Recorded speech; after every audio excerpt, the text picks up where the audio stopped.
les services de sécurité de la Maison-Blanche ont découvert un dispositif d'espionnage qui a été placé par les services israéliens lors de la visite de Netanyahou à Washington dernièrement. Mais ce n'est pas la première fois. Durant son premier mandat, les services de sécurité de la présidence américaine ont découvert un dispositif d'espionnage israélien autour de la Maison-Blanche.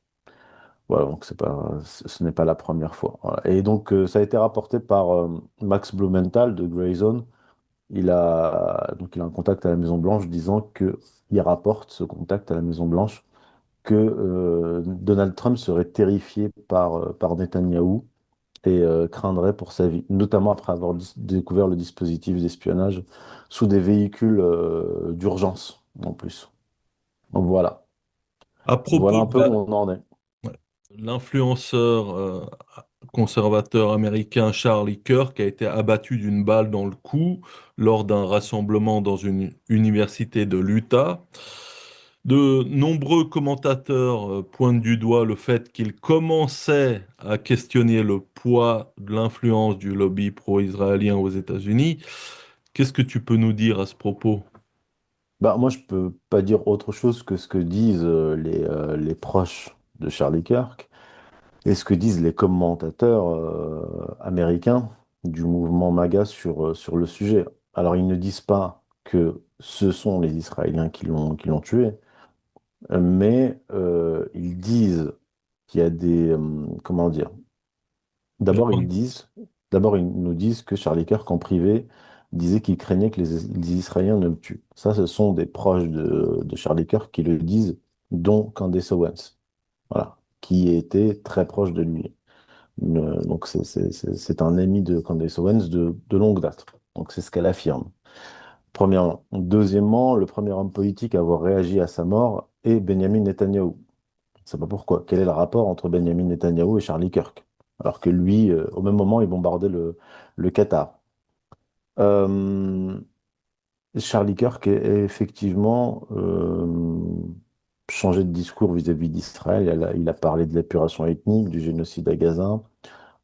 Il a parlé des zones d'ombre du 7 octobre, de l'implication possible de Netanyahou dans les événements du 7 octobre. Il a pointé du doigt l'influence de ce qu'on peut appeler le judaïsme politique sur les mouvements wokistes, LGBTistes et anti-blancs, du racisme anti-blanc.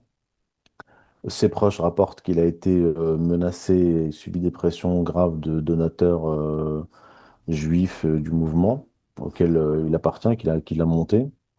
Il était opposé à la guerre contre l'Iran. Il était à la Maison-Blanche, il a rencontré Donald Trump pour plaider contre la guerre contre l'Iran, ce que voulait Netanyahou.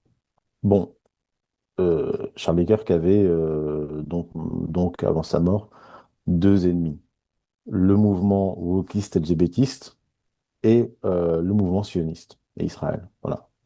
Même s'il Et faisait quand même l'apologie d'Israël dans ses avant, discours précédents. Ouais. avant. Et il a basculé. Il a basculé comme beaucoup. Voilà.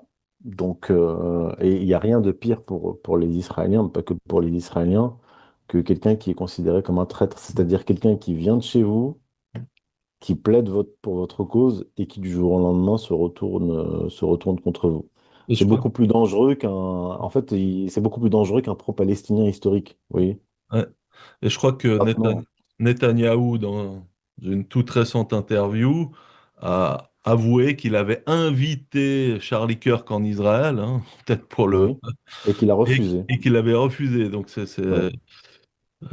Et il a invité après son changement de position vis-à-vis d'Israël. ouais.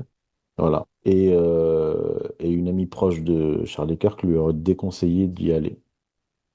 Et donc, c'est après ce refus, effectivement, qu'il a été tué. Voilà. Voilà ce qu'on peut dire. Il y a un tweet du général Michael Flynn que j'ai relayé. Général Michael Flynn, donc le général à la retraite, proche de Trump, qui a fait partie de la première administration Trump, qui a déclaré que, d'après le FBI, un État étranger serait possiblement impliqué dans l'assassinat de Charlie Kirk. Voilà, je ne sais pas quel est cet État étranger. Et la thèse de l'Antifa, Bah c'est écoute, la thèse officielle en tout cas. écoute, pendant des décennies, on nous a dit que les mouvements islamistes, frères musulmans, terroristes, Al-Qaïda étaient autonomes. On découvre, on découvre, le grand public a découvert que depuis l'origine, l'administration Carter, avec Brzezinski en tête, avait créé Al-Qaïda, financé Al-Qaïda, etc. Hillary Clinton l'a avoué en commission parlementaire, équivalent d'une commission parlementaire aux États-Unis. D'accord? Là, on a découvert récemment que, d'ailleurs, Netanyahou l'a avoué, puisque Lieberman l'a balancé, Netanyahou a avoué que l'armée israélienne soutenait un groupe lié à Daesh à Gaza qui pille l'aide humanitaire. Donc il l'a admis. Voilà. Donc il y a de nombreuses études sur le sujet qui montrent les liens entre Israël, Al-Qaïda, Israël, les États-Unis, Al-Qaïda, Daesh, etc. Donc aujourd'hui on nous dit, ah, c'est un Antifa qui a tué Charlie Kirk, ça peut pas être Israël. Ah bon? Genre, quand vous utilisez des organisations terroristes dits islamistes pendant des décennies, vous pouvez pas utiliser un Antifa? On n'en sait rien. On n'en sait strictement rien. Voilà. Donc il est tout à fait possible que ce type ait été un idiot utile, un type manipulé ou un type payé. Je ne sais pas. Je ne sais pas. Mais Mais c'est possible. il y a un discours de droite qui est permis, euh, même en Israël, certains critiquent les juifs dits démocrates ou libéraux. Donc, est-ce qu'il sortait vraiment de ce cadre ou bien il est allé loin dans sa critique ou bien parce que j'ai l'impression que c'est un début de critique. Là, il est allé très loin. Il est allé beaucoup plus loin que quand même beaucoup de critiques d'Israël en France.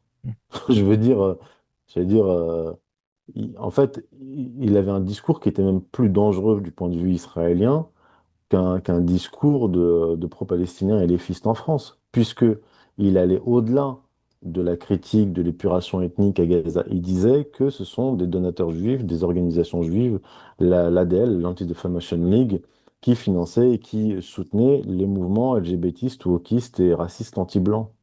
Donc il était sur un double axe de critique. Il critiquait le sionisme et ce qu'on peut appeler le judaïsme politique, tout en venant d'un milieu proche du sionisme. Je veux dire, il était extrêmement dangereux. Beaucoup Donc, plus dangereux à qu'une minima, féministe pro-palestinienne.